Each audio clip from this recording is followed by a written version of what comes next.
The dark night sky is torn apart by a bolt of lightning striking straight down onto the rooftop of a towering skyscraper. Welcome to a megacity drowning in flashy neon lights, with a giant glowing sign bearing the name, Scarlet City. Right in the middle of the street, an electronic bulletin board runs a news ticker. Recently, there have been many cases of alien lifeforms attacking people in the city. Residents in surrounding areas are advised to stay safe. At the same time, underground, a flickering greenish guide board directs passengers to Line 1 and emergency exits B and C of the subway station.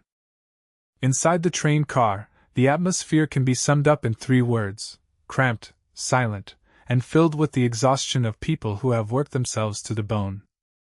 Amidst the gloomy crowd, a young man closes his eyes tightly and mutters softly, "I." The one who is immersed in wildly dancing music is Thanh, a recent graduate who has just stepped into society. This young man had no particular talent, his major was mediocre, and he planned to fool around for another 2 years, but ended up getting kicked out by his family, so like everyone else, he came to Scarlet City to make a living. In another car, a police officer wearing an order badge on his sleeve is patrolling, unaware that death has already stretched its pitch-black claws right behind him. A massive shadow with bloodshot red eyes slowly rises, targeting the unfortunate officer. Witnessing the scene before them, several passengers gasp, their faces drained of all color.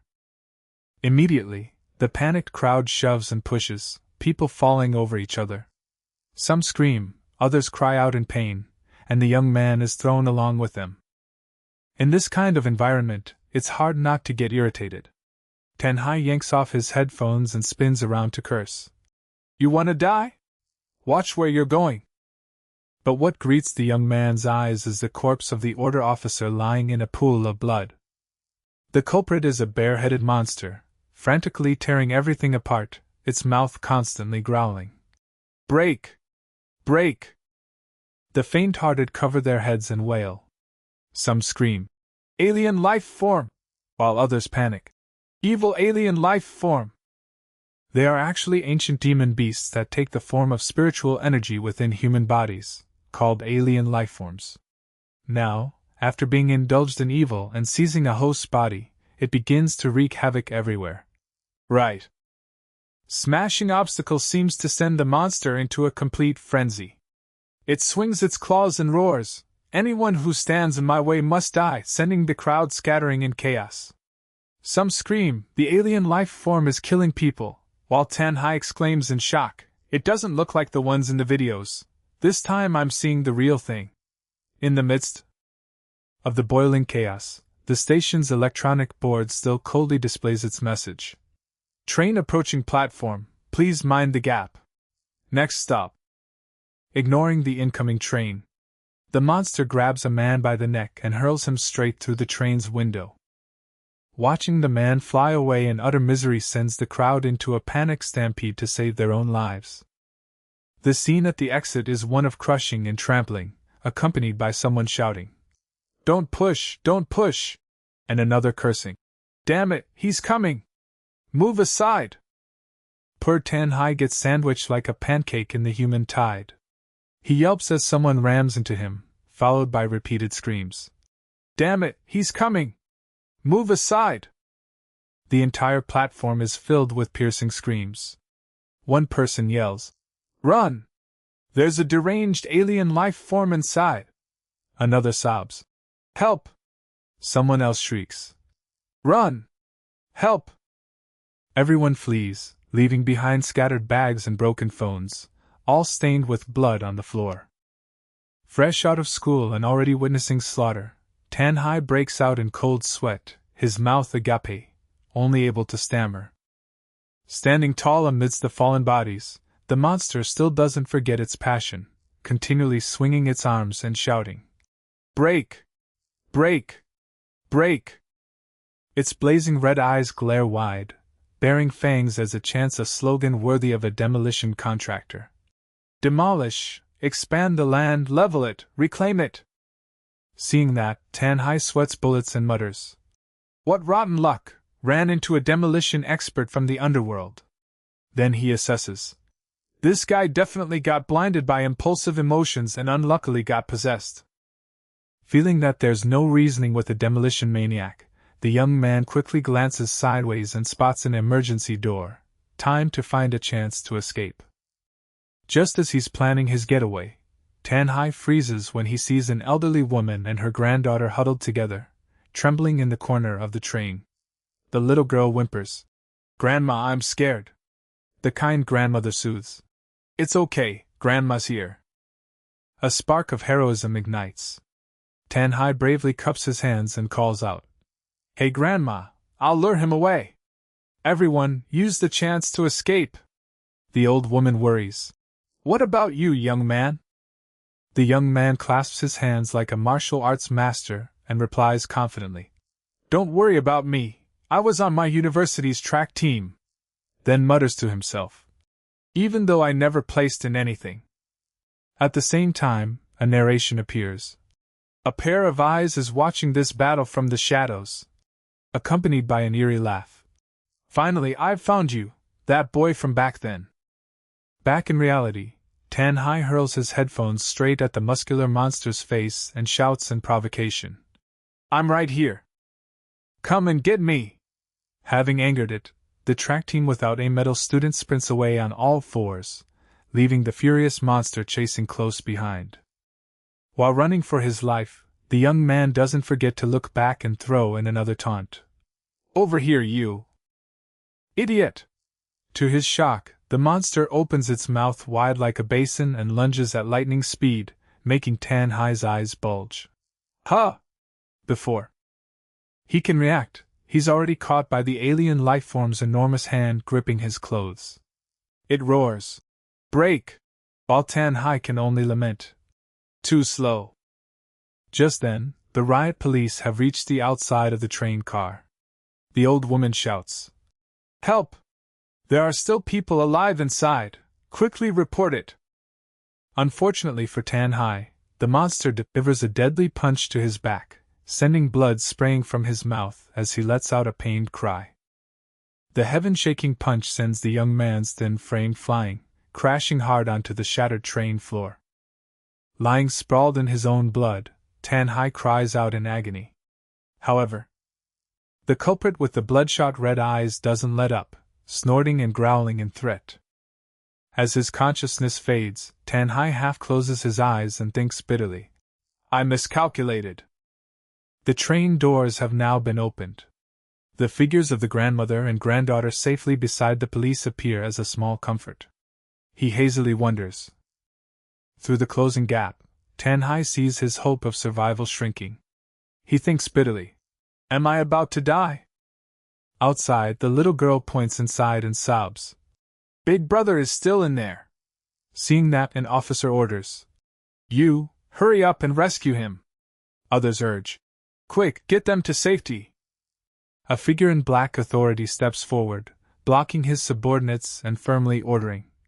"Leave alien life form matters to the Security Bureau." He emphasizes. "No one is to act recklessly."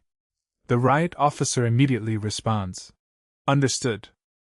Meanwhile, a mysterious black energy appears, writhing strangely as it wraps around the scene inside the train car. Lying flat on the ground, barely breathing, Tan-Hai mutters hopelessly. "I never thought I'd experience something like this." The young man's bloody hand trembles slightly, trying to cling to the cold floor. He thinks resentfully. "I can't accept this. How can I fall like this?" Then laments. "I'm still at the start of my life." And in his hazy consciousness, memories surface. A past scene appears. Tan-Hai is buried under a blanket, gaming in a pitch-dark room. Outside, his disappointed mother says, "This kid is beyond saving. Look at the neighbor's son." The memory shifts to student Tan-Hai being bullied by thugs. One slaps his shoulder and sneers. "Come on, let's be friends." Accompanied by a bitter narration. "What a pathetic life." The pain continues as the girl he liked appears, coldly rejecting him. "Actually, I already like someone else." Drowning in thought. "This outcome was destined to be failure." Snapping back from the painful memories, Tan-Hai coughs up blood on the floor. Inside, he screams, grief and rage surge within him. In the darkest night of his life, a fierce will suddenly blazes brightly. Tan-Hai grinds his teeth and declares, "I want to win! Just once!"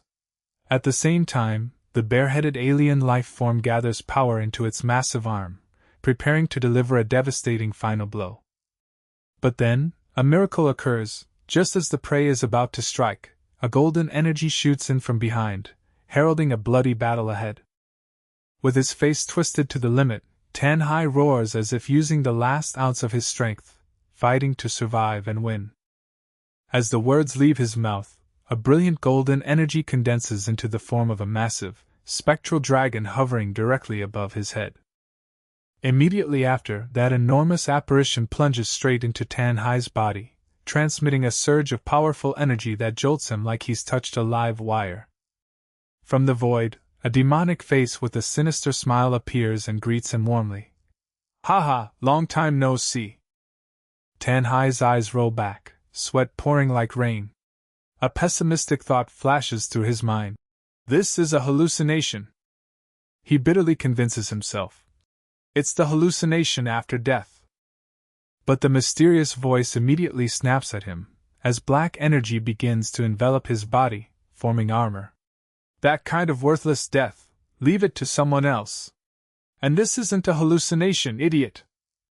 At the same time, the muscular monster outside, who couldn't care less about the protagonist's psychological warfare, brutally slams down a devastating punch.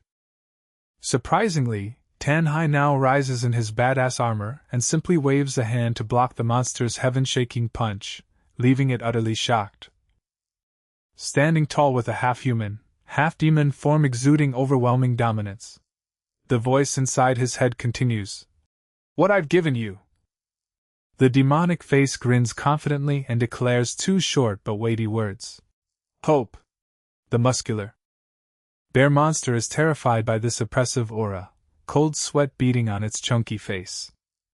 Not giving the opponent a moment to recover, Tan-Hai charges in and lands a fatal blow, burying his claws deep into the monster's gut, turning it into an unwilling punching bag. His blood-red claws gleam with sharpness, ready for a bloody manicure session. The arrogant voice explains the new weapon. "These are the demon claws, capable of severing the bond between human and parasitic soul." Immediately, the sharp claws tear through space, slashing everything around with devastating power. Tan-Hai transforms into a mad doctor, spinning and twirling while laughing maniacally. "Haha, time for surgery!" He lands a blow that sends the opponent flying into the air and firmly declares like a savior, "You are now free!" Under the power of that slash, the bear monster's soul is forced out of its host's body, flung into the air. The dark-skinned man who was the host now loses all strength and collapses onto the train bench. The poor guy's eyes roll back, foam spilling from his mouth as he lies unconscious, a truly pitiful sight. Meanwhile, the bear monster's soul hovers helplessly in the air with nowhere to go. Tan-Hai turns to look at it with the sharp gaze of a predator, flashing a spine-chilling smile. "Hello there, friend." The bear monster now understands what it feels like to be small and helpless. Its mouth hangs open in terror. Without a second's hesitation, the bear monster, now knowing fear, quickly flees to save its life. Seeing the enemy trying to escape, Tan-Hai stomps hard on the train floor, leaving a deep crater for leverage. He launches toward it, grabbing the bear's soul as he hungrily roars, "Food! This is premium food!" The massive, fanged mouth of the demon armor opens wide, accompanied by a firm declaration, "Then I won't hold back." With a single chomp, the unlucky bear disappears into his belly. Tan-Hai chews noisily, swallows, and lets out a satisfied puff of smoke. Despite just having a feast, he still complains with a smirk, "Damn, that was hard to eat." Just as he's complaining about the bad food, Tan-Hai startles at the sound of heavy footsteps. The special forces have breached the door, shouting, "Target ahead!" Seeing the heavy-armed forces pointing guns at him, Tan-Hai sweats bullets. The Security Bureau. He freezes in place, his mouth awkwardly uttering a single sound. Realizing the situation is bad, he screams internally. Don't mess with me, right at this critical moment! Then he looks down at his demonic red hands waving in the air and starts putting on a one-man show. Then glances at the reflection of a horned monster on the train window. He can't stay calm anymore. The young man clutches his head and wails in misery. What the hell is going on? With his natural survival instinct, he pretends to panic and explains to the cops. What's happening to me? What did I do? Why are there horns on my head? What cosplay outfit is this? What manga is this from? His Oscar-worthy performance is met only with deadpan stares and terrifying silence from the entire Security Bureau team. An awkward atmosphere fills the train car. Tan-Hai sweats profusely, while the victim behind him is still twitching and foaming at the mouth, providing the perfect backdrop to this tragicomic scene. Tan-Hai stares in shock at his own sharp claws, then glances at the falling man behind him, dazed. Did I do that? Sweating bullets, he cautiously asks the demonic spirit floating behind him. So, I'm possessed? The spirit immediately retorts. You're just realizing that now. I'm the one who saved your life. You know. Tan-Hai panics and points at the foaming victim. That guy, you killed him! But the system retorts. Idiot, he's just unconscious.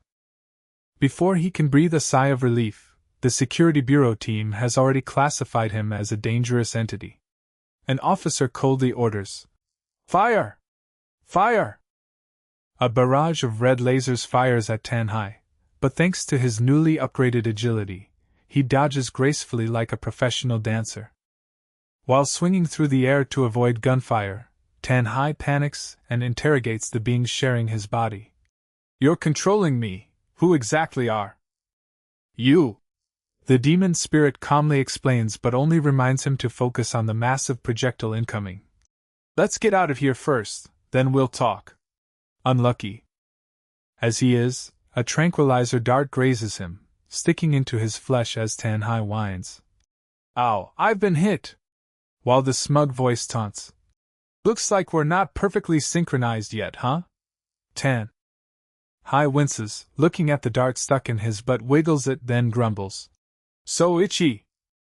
Seeing the target unaffected by the tranquilizer, the police chief widens his eyes and changes tactics. Tranquilizers are useless. Knock him out. Use concussion rounds. In the midst of crisis, the demon spirit flashes a menacing grin, showing eagerness. Leave it to me! Handing over control, Tan-Hai's monstrous body springs up like a coil, charging straight at the firing officer. With razor-sharp claws, he easily slices the concussion rounds in midair, accompanied by an arrogant farewell. See you! The rounds explode right in front of the police, while Tan-Hai uses the chance to kick through the train window and make his escape. The Security Bureau special team can only duck for cover from the rain of glass shards, unable to do anything more. The mighty demon-armored figure bursts out of the shattered train car, leaving chaos behind. Firing two purple energy strands that cling to the ceiling, Tan-Hai swings through the air like a horror-version Spider-Man. At the crime scene, the subway station has become a wreck. Security forces hurry to cordon off the area and clean up the aftermath. Suddenly, a cold blonde woman steps forward, followed by a mechanical wolf with glowing eyes. Her subordinates bow respectfully. Good morning, Captain Bo. The captain calmly questions. What's the situation inside? Have you caught him yet? Stepping inside the train, she asks again. So? Have you caught him? An officer awkwardly looks at the monster's abandoned corpse and stammers. The target was too fast, The blonde beauty sighs dismissively, delivering a cutting remark. I gave you a chance to prove yourselves, what a disappointment. The special agent can only remain silent and take the hit. Just then, the mechanical wolf beside her begins to transform, its steel skin giving way to a strange shape as it sniffs the air intently. It stares at the shattered station ceiling, apparently having traced the prey's escape route. Captain Bo looks at her pet and urges. We're short on time, we need results fast. The strange creature whines. I know, but it's exhausting talking to you while you're bent over. Let me turn back into a human first. The beast. Disguise fully peels away, revealing a gaunt face with a manic grin and glowing green eyes. This half-naked man nonchalantly crouches right in the middle of the train car, creating a scene so twisted that even the special agents around him freeze in disbelief. Captain Bo calmly drapes a long coat over him and coldly remarks, You look more presentable as an animal. But the man confidently boasts, Oh yeah?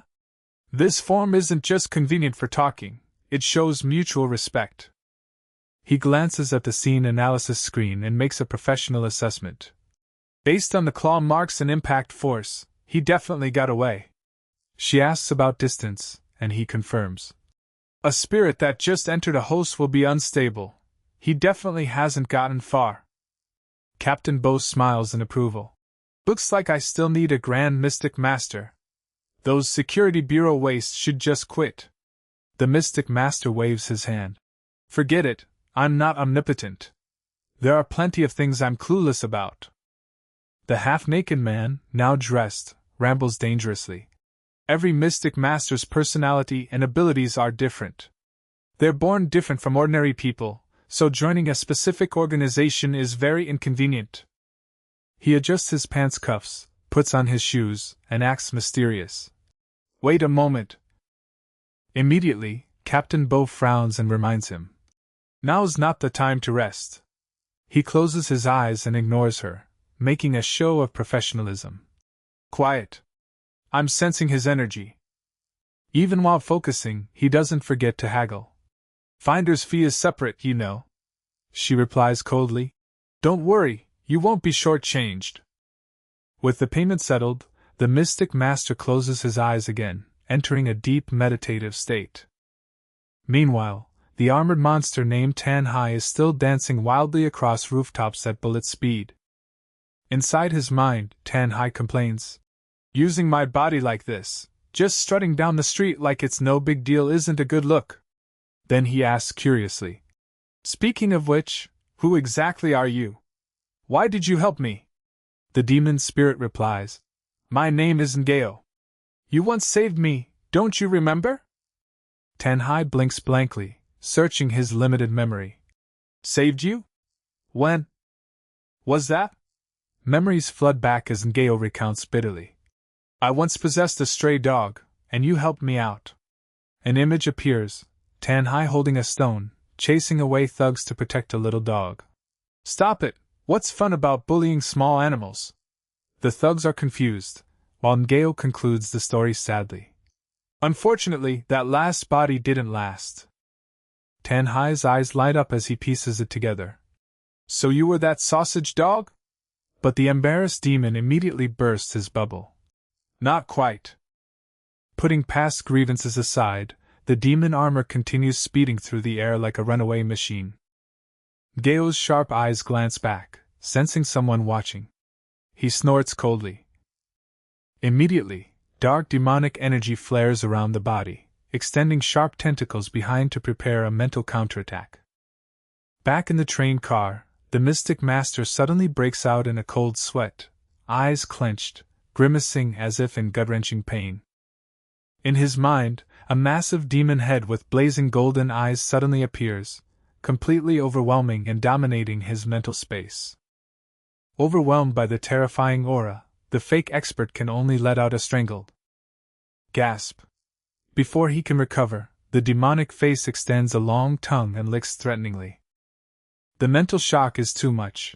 The narcissistic expert's eyes bulge, his mouth hanging open in sheer terror. He's thrown backward as if punched, with the mocking laughter of the demon echoing in his ears. Your tailing technique is pathetic. The scene falls silent, only the cold drops of sweat ticking onto the floor, when the soldier points behind him and exclaims, Look! The captain turns and throws him a disdainful glance.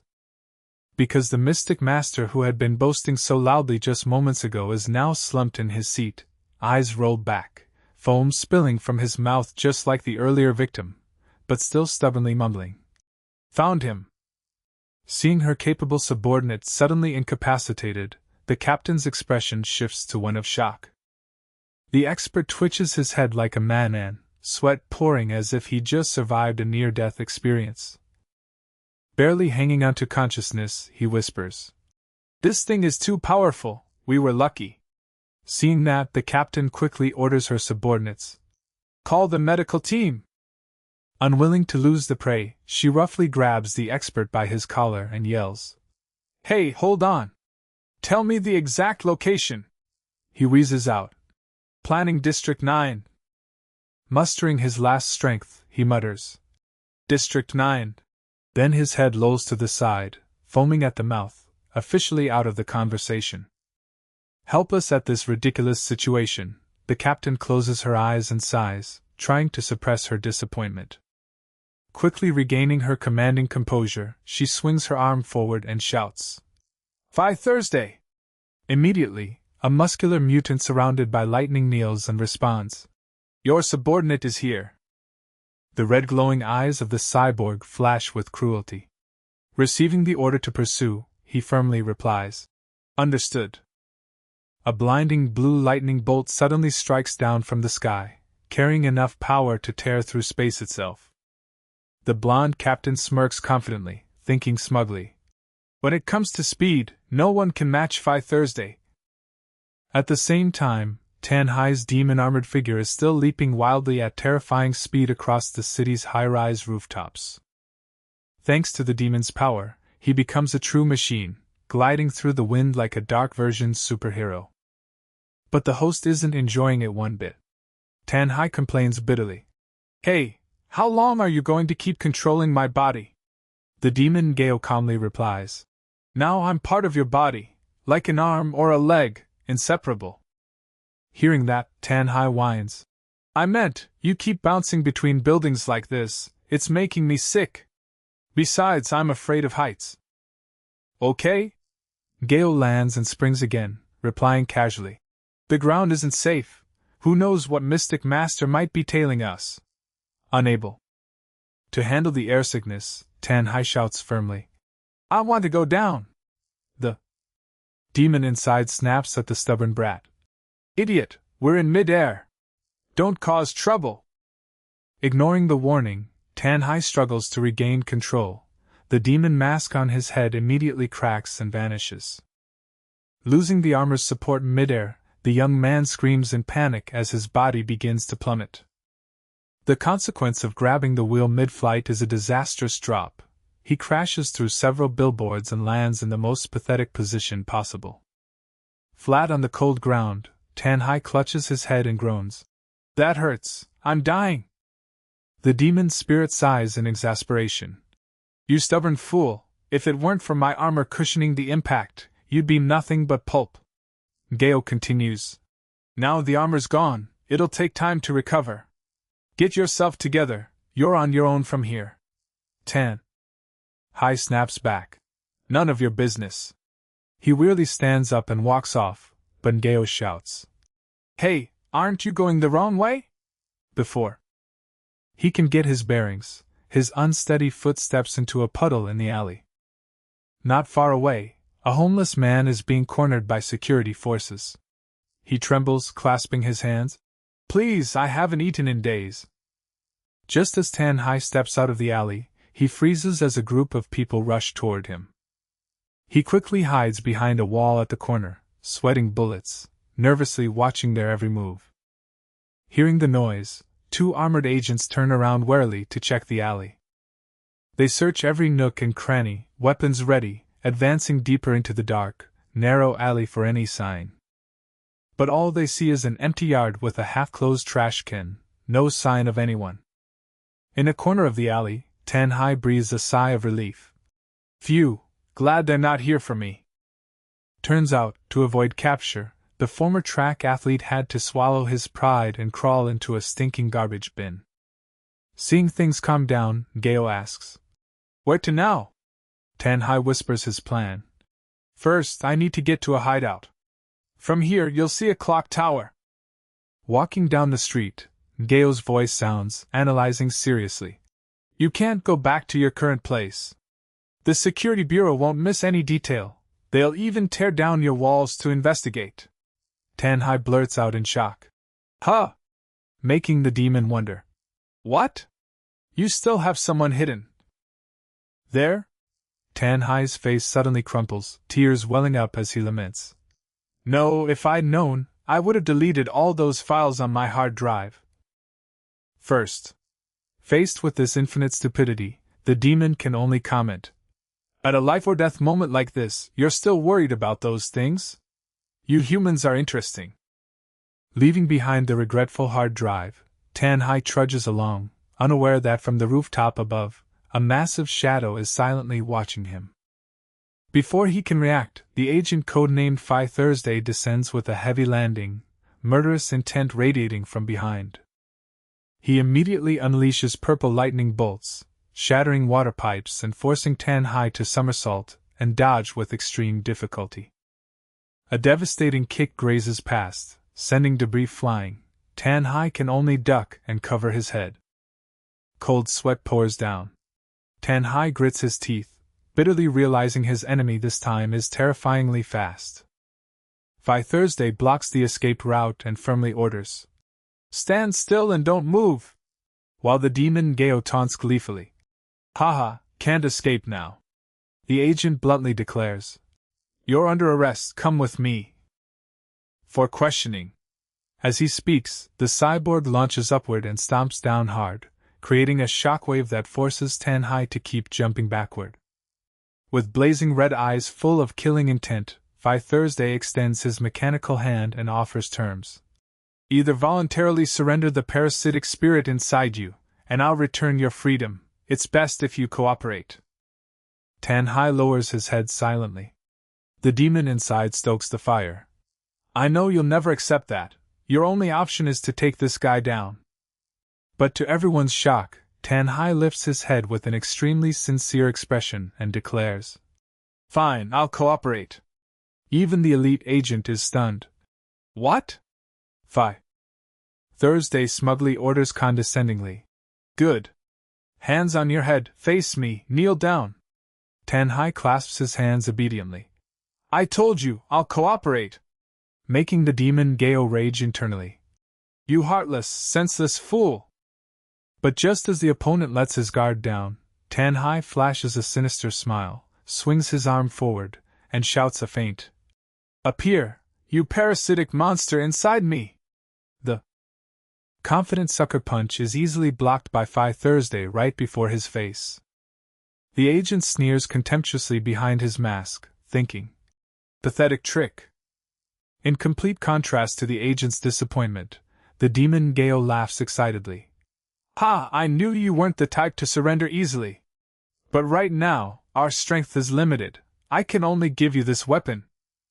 For now. Looking at the demonic weapon that just appeared in his hand, Tanhai quickly adapts and replies, Thanks. A lot. He immediately channels his strength into a powerful steel punch straight at Phi Thursday's hand to break free. The unexpected force is so strong that the agent loses balance, spinning repeatedly in the air before regaining his bearings. Phi Thursday lands in a heavy one-knee crouch, the impact so great that the ground around him shatters into pieces. Tanhai proudly admires his new toy, admiring. This claw thing is pretty awesome. Making Gao angrily correct him. It's not a claw, it's the demon claw. To affirm the brand value, Gao floats beside him and brags. This claw, it's a divine weapon crafted by me and other symbiotic spirits together.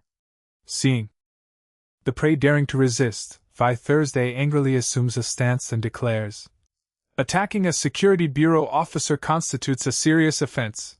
I will now forcibly apprehend you. Hearing that, Tanhai firmly retorts, Restricting my freedom is out of the question, and handing you over would be heartless. The demon Gao cheers. Well said. The young man continues to roar and challenge. If you've got the guts, come and catch me. I'll fight to the end, making the demon inside scream with excitement. Haha, now we're burning! Phi Thursday glares with red eyes, angrily threatening their unruly attitude. You'll pay dearly for your foolish choice. The agent launches into the air, surrounded by purple energy, shouting with killing intent. Take this! Making Tan-Hai panic. Where'd he go? Just when Phi Thursday is confused about the enemy's location, Ngao spots the target above and warns Tan-Hai. Watch your back. But you can't outrun the sun. Tan-Hai eats a heaven-shaking kick from behind and cries out in pain. Ngao floats beside him, calmly analyzing.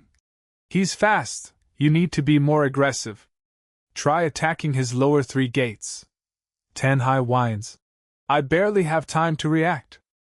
Despite taking a beating, Tan-Hai still pushes through, pouring all his magical power into the demon claws, preparing for the next counterattack.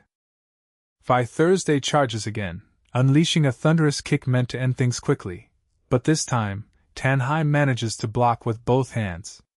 However, the impact still sends him flying, crashing straight into a pile of stinking trash on the roadside. Seeing his host in such a pitiful state, Ngao quickly appears and comforts him warmly. It's okay, I've got your back.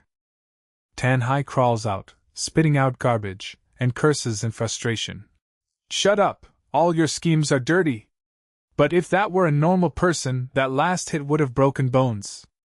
Ngao immediately takes credit. That was me tanking for you.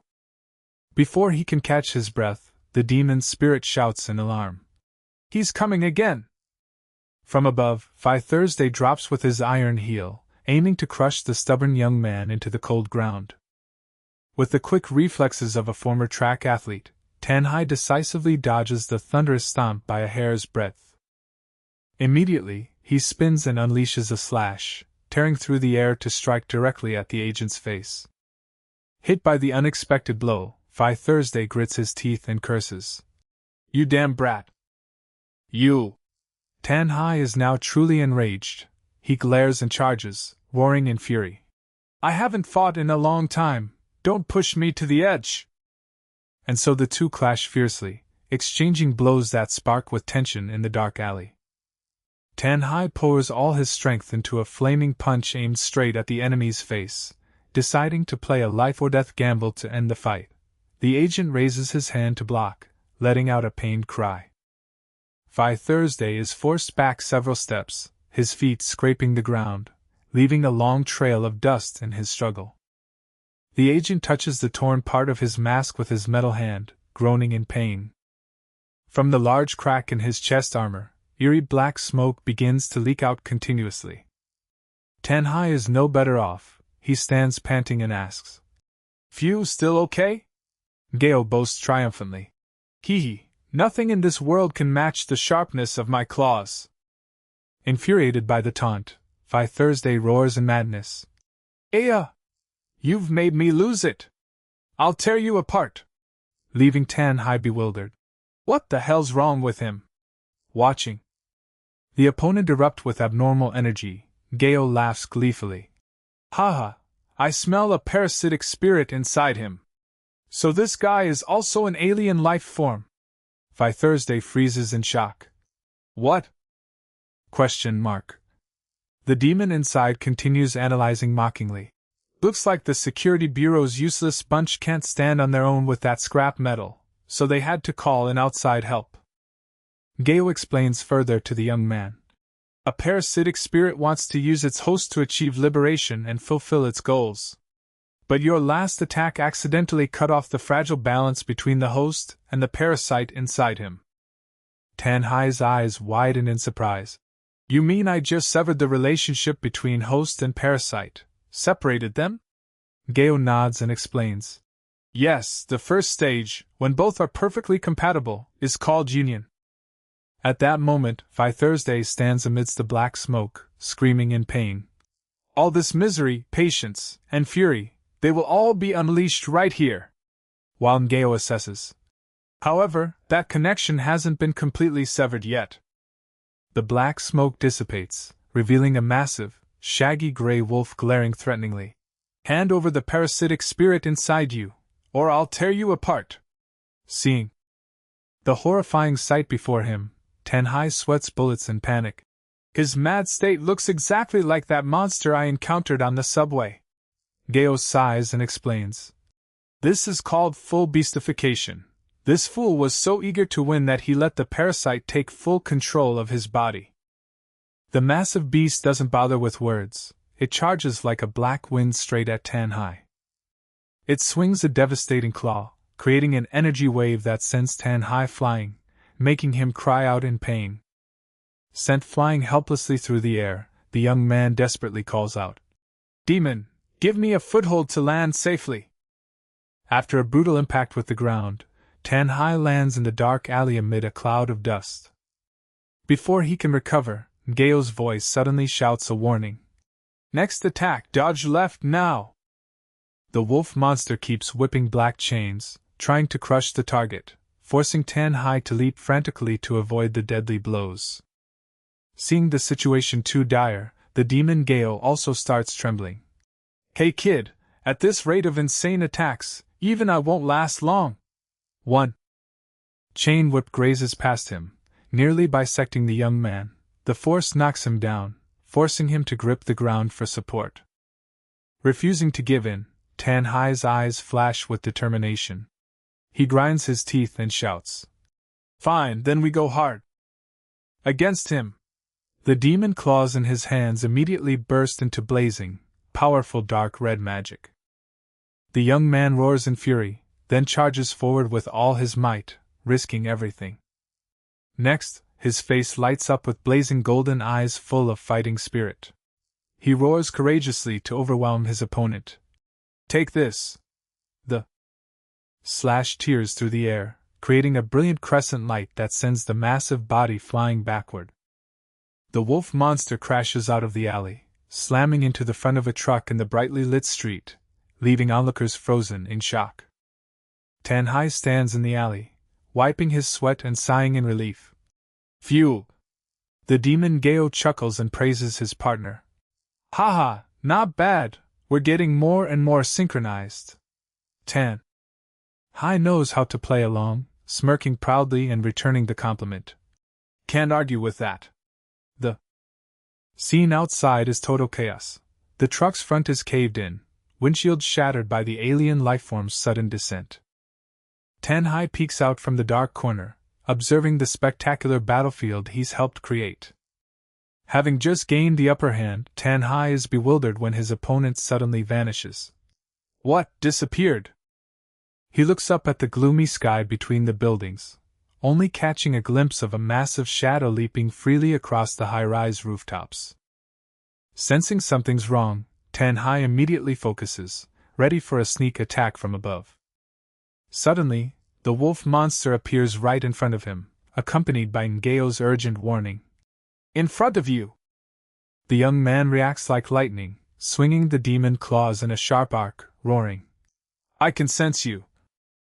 But his full-powered attack only tears through harmless smoke, never touching the enemy's flesh. Tanhai's mouth hangs open in shock as he realizes he's just fallen for a spectacular after-image trick. Immediately, a hoarse, eerie voice whispers right behind his ear. I'm right behind you. Now. Before he can turn around, Tanhai is locked from behind by the massive beast in a deadly chokehold. He breaks out in cold sweat, squinting his eyes and struggling helplessly. Damn, trapped! Ngao floating beside him also panics. This is a neck lock. A dead end. Tanhai chokes, his face turning red. I know that. At this rate, I'll pass out soon. The beastified agent laughs gleefully. Haha, I've made a great achievement. In the critical moment, he calls for backup. Can't you use that exoskeleton of yours? But Ngao only whimpers. It's still recovering. Right now. Tanhai's strength fades from severe oxygen deprivation, his vision blurring. He resigns himself. This time, I'm really done for. Ngao also chokes up. I'm lucky to have possessed your body and experienced my own worth. Too bad it couldn't last longer. The demon spirit continues tearfully. We really made a great team. Then adds, though it was tragically short. Tan Hai responds gratefully in his heart. Thank you, thank you. But the very next second, Tan Hai's eyes snap open with sharp determination. You're saying that a bit too early. Just as the monster is gloating. Submit! Die by my power! He gathers his strength and delivers a hidden counterattack at his opponent, roaring. Now it's your turn! But as the words leave his mouth, a powerful elbow strike hits Tan Hai square in the chest, extinguishing his plan instantly. He recoils, clutching his chest, groaning in pain. At that moment, the demon spirit Ngao appears in the form of a massive black dragon head blazing with golden fire, roaring proudly. Whoa, that move was intense! The demon spirit Ngao quickly helps Tan Hai escape the encirclement, shouting, I'm right here, you damned rat! Infuriated, the mad beast bares its fangs and lunges in retaliation, but the opponent quickly sidesteps. The demon spirit weaves and dives straight back into Tan Hai's body, successfully reintegrating. Immediately, Tan Hai's eyes flash with brilliant blue, coldly locking onto the target before him. He shoots through the air like an arrow and declares, This ends here, I'll set you free. Tan Hai confidently announces. These sharp claws can sever the bond between human and parasite. Making Ngao shout in frustration. Hey, that's my line! A flaming cross slashed tears through space, cutting across the wolf monster's thick armor. Tan Hai's face radiates overwhelming killing intent, surrounded by surging black energy. The perfect slash forces the black parasitic entity to eject from the host's body. The special agent, stripped of his power, collapses in utter shock. How is this possible? The purple dragon-shaped parasitic spirit hisses in terror and flees the scene.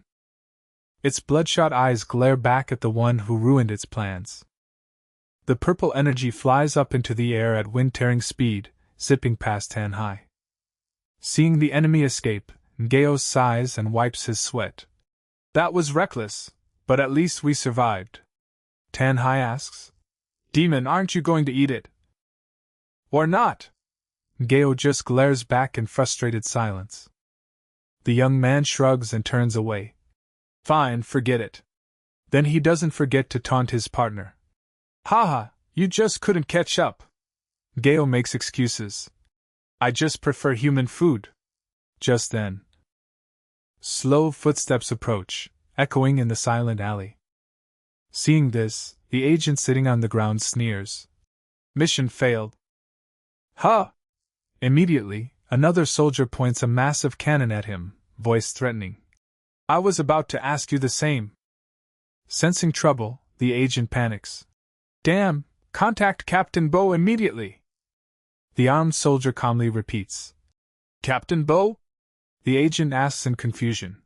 What? Aren't you sent by her? The soldier levels his gun at the agent's face and warns. District 9 doesn't welcome you. The agent panics. What? Before he can finish, he's grabbed by an invisible force, his massive shadow imprinted on the broken wall. At the same time, at a majestic skyscraper being lashed by lightning across the night sky. In the high-level meeting room, a soldier places his hand on the table to report. The alien life form attacks on people without clear reason are happening frequently, but Captain Bo always personally handles them, leaving district commanders with no chance to show their skills. Next, the Security Bureau chief smirks slyly and remarks sarcastically. Truly the great hero of Scarlet City. Hearing that, the captain lowers her gaze, her expression cold and unreadable. In the corner, the green-haired District 9 commander rests his chin and provokes. Captain Bo, running all the way to my district, did you catch him yet? He smugly adds. This operation was mainly about gathering data on him. Capturing the parasite is only a matter of time. Humph, seems like this parasite is tough enough to deploy the entire Security Bureau to catch a nobody. A bit overkill, don't you think? However, the blonde beauty simply closes her eyes and remains silent. Seeing that, The old chief glares and warns the captain. If you want to accomplish things, the prerequisite is that you don't overstep your bounds. The green-haired man fans the flames. Right, and while we're at it, test the new weapon the chief just gave us. District 9's affairs don't need your concern. The blonde girl angrily questions. What, you gave my project to him? The chief calmly replies. Priority always goes to the district commanders. Higher UPS aren't comfortable. Besides, the planning District 11 position will be yours sooner or later. Why rush? Hearing that, she grinds her teeth, too frustrated to speak. Not bothering to argue further, she turns and walks away. I have work to do. I'll take my leave. Striding down the hallway, her face sinks into the shadows, murderous intent radiating from her. She pulls out her phone and coldly says, Hello, who's this? The voice on the other end replies, Bo Fong? I can help you find who you're looking for, but the fee will be double. Back to Tan Hai, the black dragon parasite is busy breaking the fourth wall, calling for readers. Remember to like, save, and follow. In the middle of a busy intersection, Tan Hai pulls his hood low, walking while staring at his phone. On the screen is a blazing red wanted notice. Scarlet City enters state of emergency, with his photo and the black dragon listed as extremely dangerous.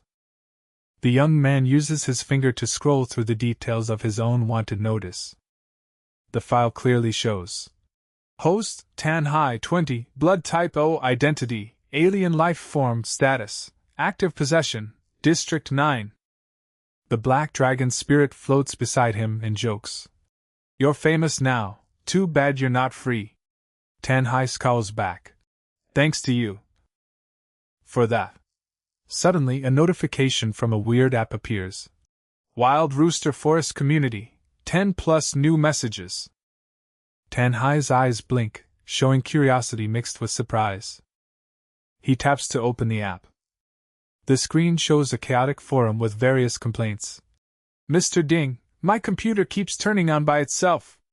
Food in the fridge keeps disappearing. Oh my god, my kid's gone crazy, biting everyone, possessed. Damn parasites. Tan Hai grimaces. What a dump of a website. Wild Rooster Forest, head held high, cannot be bound. Its ancestors were phoenixes. What a mess. The annoyed dragon emerges from the screen to explain. This community keeps getting shut down. It means phoenix rebirth. It gets taken down but always comes back, proving this forum will live forever. The demon concludes. This is also Scarlet City's intelligence center, surface and underground info, everything's here. Tan Hai looks toward the gleaming skyscrapers and decides. Hiding like this will get me caught eventually. We need to find a way to survive. Tan Hai mentally maps an escape plan. Find the shelter at the clock tower, then figure out how to remove this parasite and become a normal human again. I don't want to live my whole life with a parasite. The demon Ngao immediately pours cold water, pointing at the news. Look, it says another alien life form like us was just caught. They're even announcing a full communications blackout. Tan Hai decisively turns off his phone. I'll shut it down first, before they track the signal. But the tech-savvy demon mocks him. Useless. Even if you turn it off, they can still triangulate through the cell towers and approximate your location. By the time they surround you, it'll be too late. The ominous prediction barely finishes when the phone drops from Tan Hai's hand. His face goes pale as a line of gun barrels aim at him, a bad sign. Looking up, Tan Hai finds himself completely surrounded by a fully armed security bureau squad at the crosswalk. He can only curse. Damn, what a jinx! While the commander shouts. Capture him! Without a moment's hesitation, Tan Hai unleashes his power. Surging black energy envelopes his body like living armor. The magic armor quickly forms, turning him into a dark, fearsome warrior with razor-sharp claws. The armor's blazing golden eyes flash coldly, ready for an uneven battle. In the distance, the soldiers train their red crystal energy rifles at the target. Like a shadow, Tan Hai dashes forward at wind-tearing speed, leaving blurred afterimages behind. He unleashes precise kicks, easily knocking weapons from the soldier's hands. Not giving his opponents time to recover, Tan-Hai spins and rains down storm-like attacks into the enemy formation. The entire Security Bureau squad is sent tumbling across the asphalt like scattered marbles. Now the tall, armored commander appears, lifting a massive cannon aimed directly at Tan-Hai.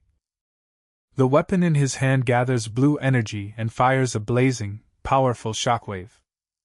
Tan-Hai nimbly sidesteps, easily dodging the energy blast. Then continues dodging a series of incoming attacks. With terrifying power, he swiftly evades every single blast fired by the soldier. Now the enraged commander swings his massive armored fist, but Tan-Hai raises his hand to block it precisely. Using the opponent's momentum, he swings his arm to create a slicing energy that cuts across the soldier and appears behind him. Using the thick smoke as cover, Tan-Hai quickly retreats, leaving a frustrated comment. "This bunch has no real skill, they just cling like leeches." The scene shifts to an old, dilapidated clock tower nestled among the gleaming glass skyscrapers. Standing at the bottom of the dark staircase, Tan-Hai looks up and mutters, "Not a single soul here, must be a decades-old abandoned building." He carefully walks down the hallway, asking suspiciously, "It's too quiet, are you sure this place is safe?" Receiving a firm confirmation from Ngao. "Relax, once you're here, it's like you vanished from the world." Reaching the end of the hallway, he stops before a cluttered room flooded with light streaming through a window. Tan-Hai steps inside and disappointedly announces, "Dead end." On the damp floor, only a strange dragon-head slipper lies discarded. The young man turns his back to the window, scanning the area. "Something's moving around, can you feel it?" Suddenly, the demon's eyes blaze with eerie light, and a mysterious voice rings out. "They're welcoming you."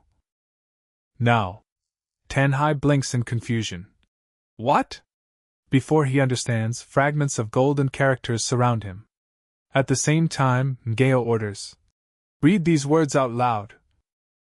"Now." Tan-Hai furrows his brow and mutters the strange incantation. "Fire of the deep abyss, purify my heart, banish evil, break binding, protect life and body." Instantly, the entire room shakes violently, books and papers fly everywhere amid surging magical energy. He cries out in shock. "What's happening?" The demon calmly explains. "This is the activation password for the room's barrier. Once triggered, it completely cuts off all contact with the outside world." A blinding light erupts, engulfing the cramped space. The scene shifts dizzyingly, revealing a hidden room filled with gears and complex machinery. Tan-Hai can only gasp. "Whoa!" From the darkness, blue ghostly figures with glowing eyes begin to emerge eerily. A massive ghost bares its fangs and blocks the entrance behind him. These strange spirits quickly flood the floor, writhing and swirling around Tan-Hai's boots. They extend slimy tentacles, reaching out as if to devour the uninvited guest. Wrapped by the strange fluid spirits, Tan-Hai panics and shouts, "What the hell are these parasitic things doing?" The watery barrier rises to his neck. The young man struggles desperately. "I can't breathe." 5-minute ad break. The black dragon parasite is back to breaking the fourth wall. "Remember to like, save, and follow." Back, refusing to drown, he quickly channels mana to the soles of his feet and stomps hard on the magical water to escape the encirclement. Tan-Hai lands safely on the floor, gasping and wiping his sweat after that close call. Suddenly, a cold female voice speaks through the smoke. "They're craving your body. Too bad this flower already has an owner." Startled, Tan-Hai immediately assumes a battle stance and growls, "Who's there?" Behind the water curtain, a silver-haired beauty appears with a calm demeanor, exhaling smoke and smirking. "Life as an alien life form isn't easy these days, is it?" However, that cool look doesn't last long. She slips and takes a painful fall. Tearing up, she rubs her sore butt and mutters to herself, "Ow, This floating skill definitely needs more practice. Seeing the opponent's opening, Tan Hai thinks, she must be a security bureau agent. I need to take her down now. He channels his strength and launches a thunderous kick, shouting, "Take this!" ignoring the demon Gao's warning. Wait, she's not facing the fierce attack. The silver-haired girl's eyes show no fear, only an unsettling calm. With a simple wave of her hand, she creates an energy wave that sends Tan Hai's kick recoiling, launching him into the air. Tan Hai realizes in horror that his body is frozen mid-air. He grits his teeth. Damn, I can't move at all! Trapped by magic, he floats helplessly right beside the window like a decorative ornament. She reaches out and grabs his neck, glaring at the intruder. Daring to cause trouble in my house, you're utterly disrespectful. Forcing Tan Hai to grit his teeth and endure. Now the demon Gao quickly reminds him. Call her Thanh Ty. She's been secretly protecting us. Tan Hai quickly pleads. Thanh Ty, it's all a misunderstanding. But his plea falls on deaf ears. Her hand tightens, controlling the magic to punish him. An invisible force presses down, slamming Tan Hai's face into the cold floor. He clutches his throat, coughing and gasping for air.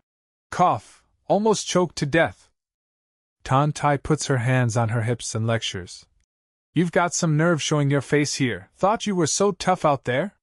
See how safe things are now? Tan Hai mumbles in confusion. What? She can talk directly to the parasite inside me. Is she an alien life form too? The black dragon Gao pops out, sweating and explaining. Thanh Ty is a great mystic master who cultivated the spiritual eye, and she's over 100 years old. Don't be arrogant, and show her absolute respect. Hearing the over 100 years, stubbornness rises. Tan Hai rashly charges at the elder in maiden form, but she easily controls him, floating him in the air. Locking him in midair, Thanh Ty teases. The human embryo you chose to possess is quite slippery, huh? I just happened to be short a servant to run errands. She glances with a seductive smile and offers terms. What do you say, kid? For Ngao's sake, if you behave and do laundry and cook for me, I'll generously take you in. Pride surging, Tan Hai flatly refuses. You want me to live as a freeloader? Find someone else. The smile on Thanh Ty's face fades, replaced by a sharp, overwhelming gaze. You think you have a choice here? The demon Gao is at a loss, urgently advising the foolish host. Just flatter her a bit. We don't have any cards left to play. Now. Ignoring the advice, Tan Hai channels dark magic and grips her hand tightly, struggling to resist, spitting contempt. No matter how young you dress up, you can't hide that old and proper nature of yours. Thinking he's gained the upper hand, the young man boasts. And I've got you now. Some grand mystic master you are. This is all you've got. The demon beside him screams. Let go. Now! Tan Hai's hand tightens around Thanh Ty's wrist, but unexpectedly touches a hard, sharp metal armor hidden beneath. The demon Gao witnesses this and can only stay silent, sweating bullets. This is... Thanh Ty, with no effort at all, casually flicks her hand and sends Tan Hai flying backward like a toy. The young man lies trembling on the ground, utterly stunned by his opponent's power. Standing above him, the silver-haired beauty raises her metal hand, her sharp gaze bearing down on the one who disrespected her. An invisible force continues to press down, sending Tan Hai flying with a pained cry. His body slams into a massive steel pillar in the center of the room, struggling to endure the pain that shakes his very core. Unwilling to be tormented, Tan Hai grinds his teeth and glares, cursing bitterly. You old witch! Thanh Ty withdraws her hand and calmly retorts with authority. So? Do you now realize your desperate situation, young alien life form? She continues lecturing condescendingly. Any alien life form in trouble must come to me. Even the most arrogant parasite gets no special treatment from me. If you know how to beg properly, I might consider forgiving your rudeness. The demon Gao quickly appears to smooth things over. Ty, maybe you could put us down, and we can all sit down calmly and have some tea and talk things over, don't you think? Ignoring his partner's advice, Ty explodes with dark energy and angrily retorts. Alien lifeforms are still human. To endure this kind of humiliation and restraint is truly unbearable. Next, he swings his massive demon claws and charges straight at Ty, shouting in fury. You're the one who's rude! But, with a casual flick of her sleeve, Ty easily deflects the fierce attack and coldly declares, Then go ahead and fend for yourself. Then, the massive force shatters the window, sending Ty falling from the clock tower into the abyss below. At the same time, down below, the Security Bureau patrol agents look up when they hear the commotion. Like a falling weight from the sky, Ty lands right in the middle of the agents, crushing them under his weight. The young man sits up from the bodies of two downed soldiers, rubbing his forehead and groaning in pain. Ow, that hurts! I must be the unluckiest person alive to run into that century-old lunatic. The demon Ngao appears and sighs in frustration. This time you've really done it. Offending Ty means she won't help us take shelter, and she'll cut off our access to invaluable intelligence. Remembering her overwhelming power, Ty analyzes. That move nearly separated me from Ngao. Whenever alien lifeforms have problems, they go to her, even the parasitic spirits around her, and that's how she's lived over 100 years. His eyes flash with hope as he pieces together the clues. Her centuries-long existence and control over parasites proves she knows every corner of this city. Maybe she really can help me become a normal human again.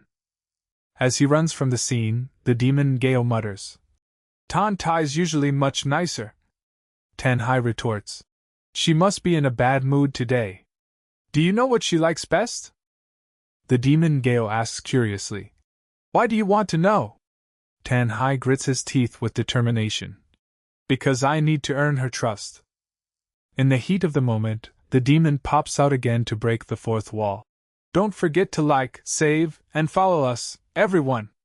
Running to a desolate suburban wasteland, Ty pats his pocket and grimaces at the tragedy. My wallet's gone! All my cash and cards were in it. Must have fallen out during the fight.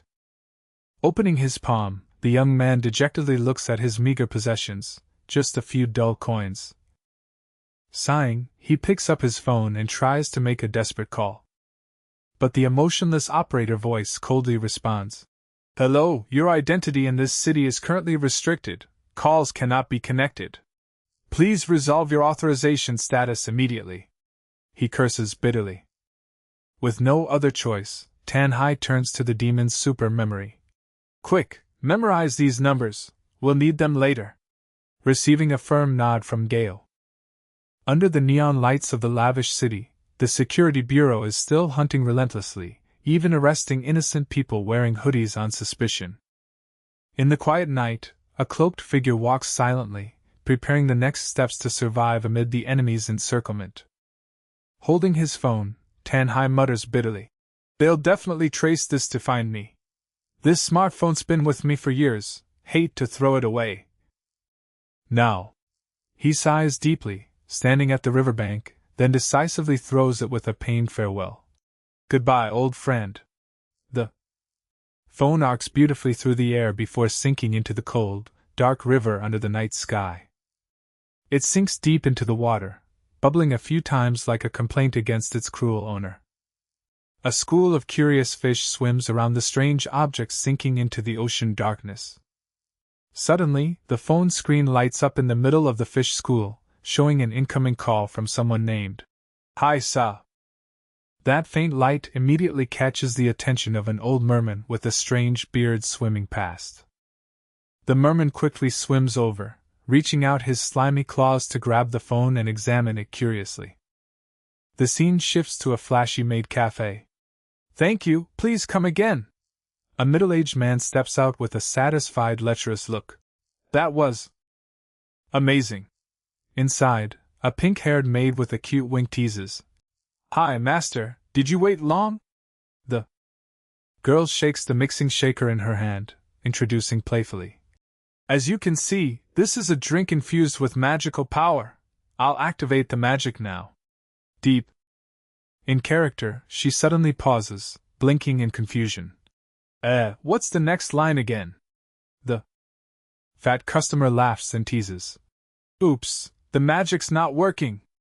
Haha, why don't you sit next to me and I'll help you remember? The girl forces a laugh to cover up. Oh my, please bear with me, I'll cast the magic again. Now. The fat guy with his disgusting mouth demands. Moi, I want happy drink. The girl grimaces and sweats internally, thinking. This is my 8th day as a maid here. I'm sick of their perverted demands, but I have to keep smiling. And I'm still scraping by because I have to pay back the boss who funded my college tuition. The customer's thick lips keep puckering closer. The pink-haired girl's veins bulge as she suppresses her rage. Under this double pressure, she absolutely must pay off her debt to gain her freedom. Past her limit, she imagines turning beast and smashing the metal shaker on that goat's head, shouting, "Take your happy drink!" Immediately.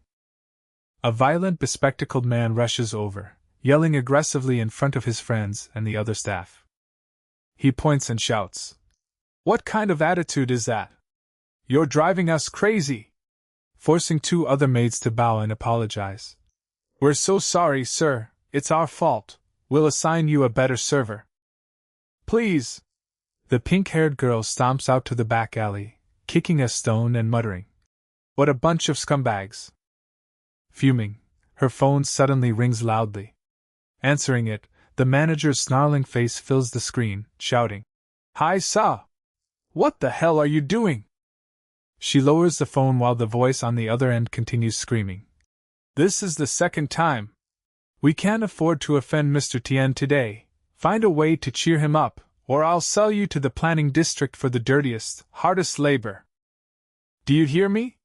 She picks up the phone. Haisa smirks, calculating. "Mr. Tien?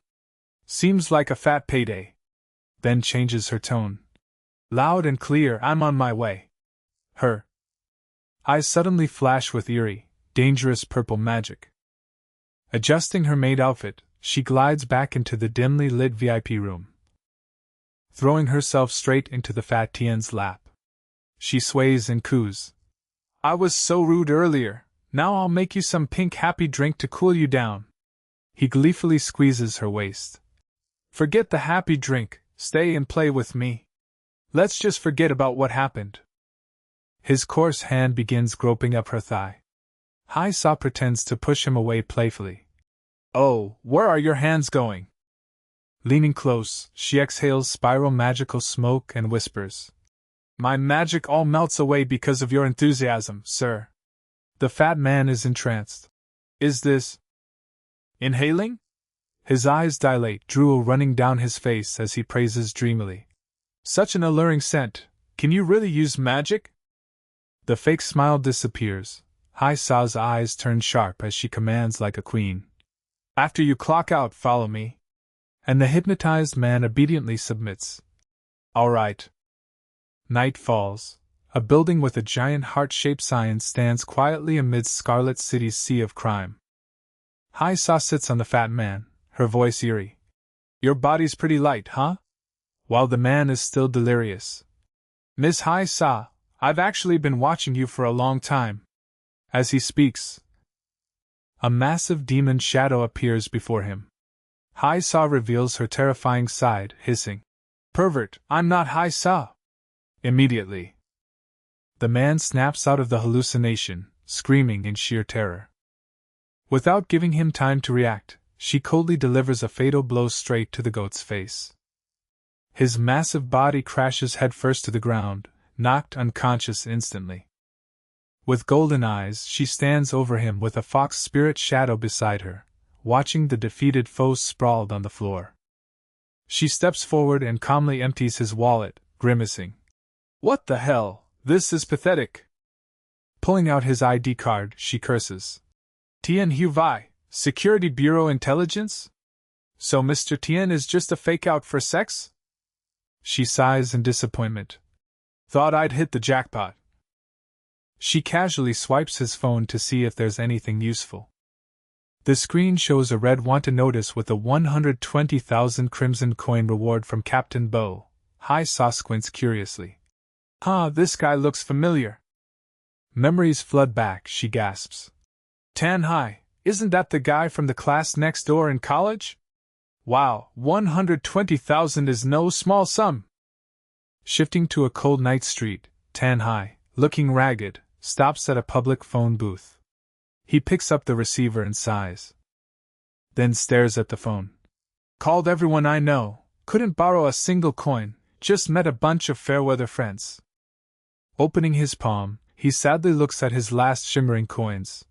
Just one coin left. The demon Ngao floats beside him and asks sarcastically. So, who are you gonna call next? Hearing that, he just closes his eyes, thinks, then opens them again and lets out a frustrated sigh. Dropping the coin into the slot, Tan Hai frowns and dials the numbers from memory, looking extremely serious. The demon mutters. He's already called all the numbers he remembered. Did he still miss someone? Who could this mysterious savior be? The scene shifts back to the employee dorm where Hai Sa is angrily washing dishes. Her phone suddenly rings loudly. She tilts her head curiously at the unknown number and picks up. Hai Sa firmly asks. Hello, who's this? Tan Hai's excited voice comes through. Hello, Hai Sa. It's me, Tan Hai. Long time no see, do you remember me? He cheers internally. Yes, finally got through. Hai Sa smirks inwardly. Tan Hai won't answer when I call, but now comes to deliver himself. She answers sweetly. Of course I remember, class next door in college, and we were in the same club too.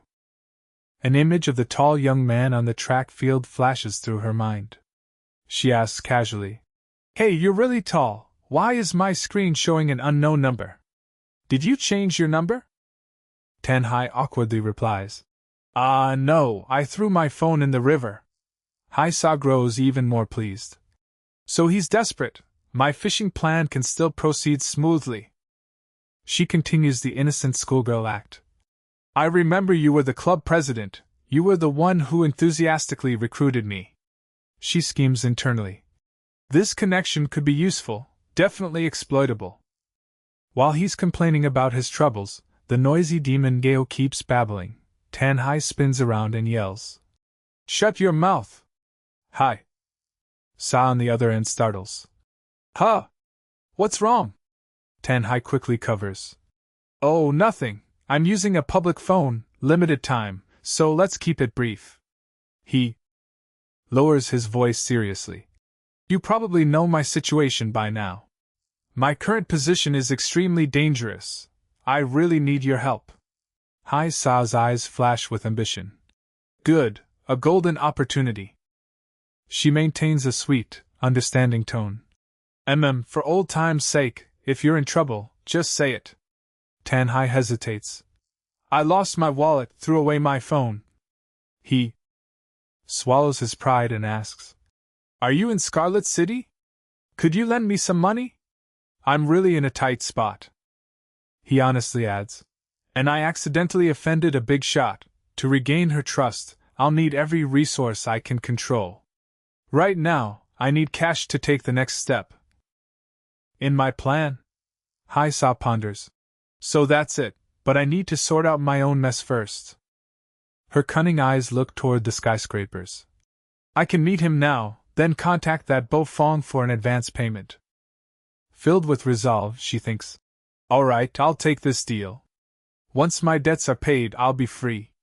Finally leaving this disgusting place, she sweetly replies.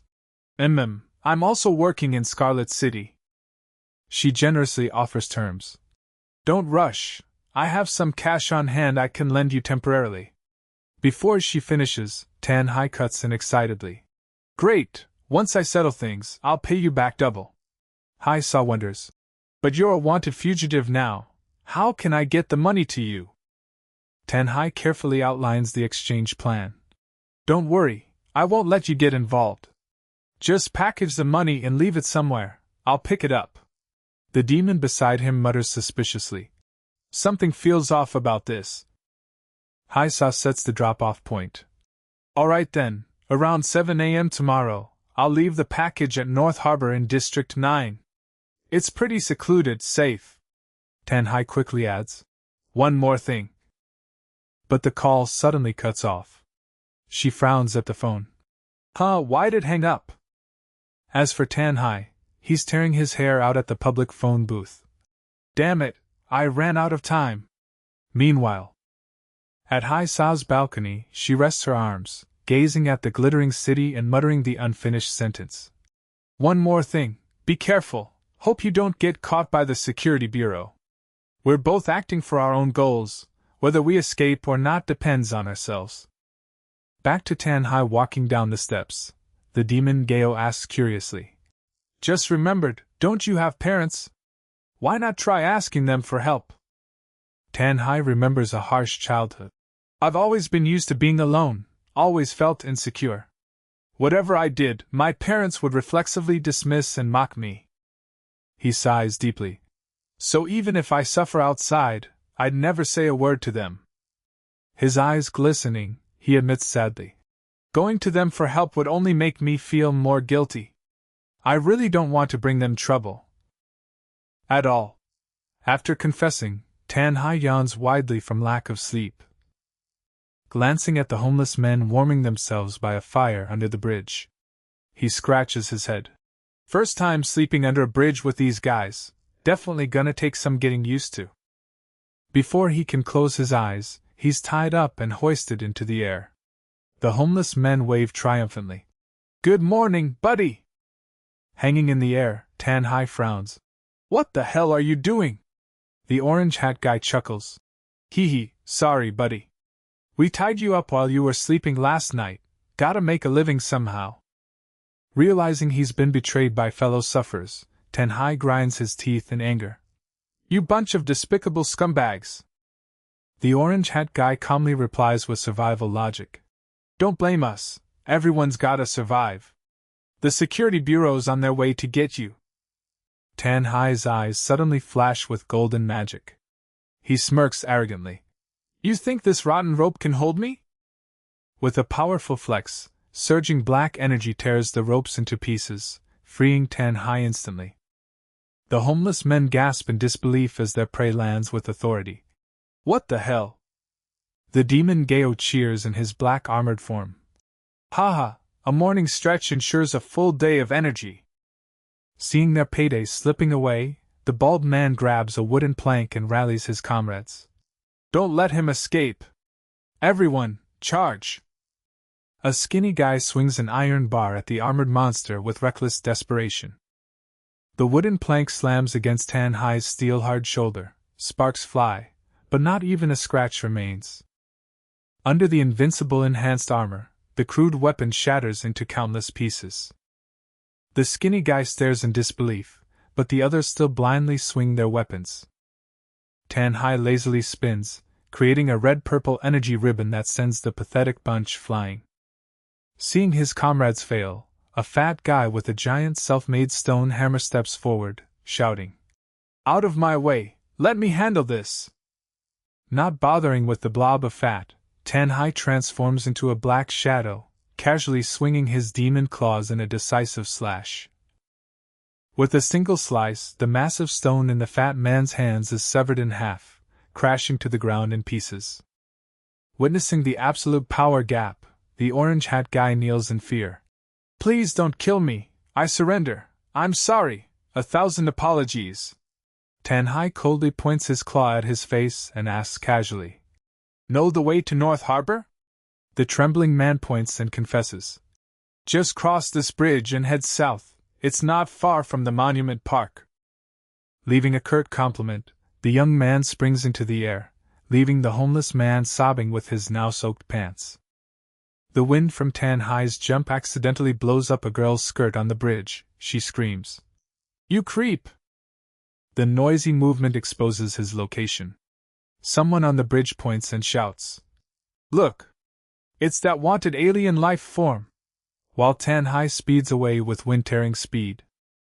In the quiet river below, the strange bearded merman is still admiring the glowing light from Tanhai's phone. Back on shore, Tanhai carefully lifts a dark manhole cover and drops straight down. As he walks through the dimly lit, smelly tunnel, he mutters, "Better stick to the sewers, avoid unnecessary trouble." Suddenly, a deadly red laser beams out.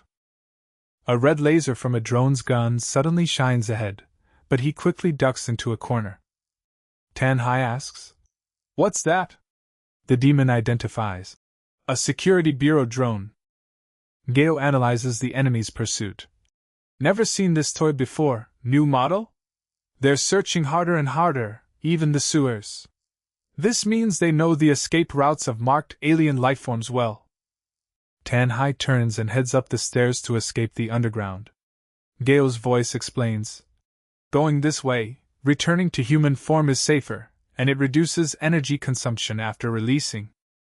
Looking at the energy indicator on his hand, Tanhai wonders, "Why is energy still limited?" "Like this?" Gao appears and explains the symbiotic mechanics. "Because the parasite inside a human body can exchange energy both ways. Parasites are originally demon beasts. One meal can sustain them for 5 to 7 days. Same after becoming a parasite. That's why you haven't eaten since yesterday but don't feel hungry." Tanhai walks through the narrow alley, nodding in realization. "So that's it. No wonder I haven't felt hungry." "So you parasites eat each other to survive?" Gao replies, "Yep, it's survival of the fittest." Gao continues the lecture. "Low-level parasites absorb energy from nature to maintain themselves, but no one wants to stay at the bottom of the food chain, so they'll seek